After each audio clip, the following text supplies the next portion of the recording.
Cameraman Manoj जयस्वालसह Nilesh मुदावले, ABP माझा, मुंबई. वळूया पुढच्या बातमीकडे. सर्व क्षेत्रात महिला अग्रेसर असल्याचं आपण पाहतोच, पण नेव्ही, आर्मी आणि एअरफोर्समध्ये महिलांची संख्या मर्यादित आहे. पण इथेही आता महिला मागे राहिलेल्या नाहीत. नवी मुंबईच्या ऐरोलीमधील हंसिका या तरुणीनं एनडीएच्या परीक्षेत चांगल्या गुणांनी पास होऊन नेव्हीत जाण्याचं स्वप्न साकार केलं.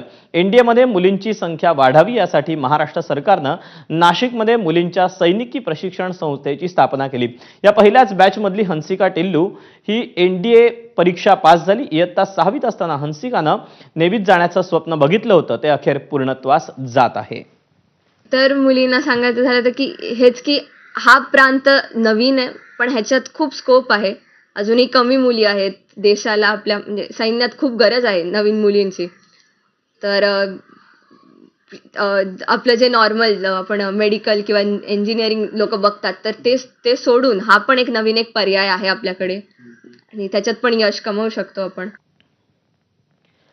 बातमी भिवंडीतून. भिवंडीतील हायवे दिवे इथे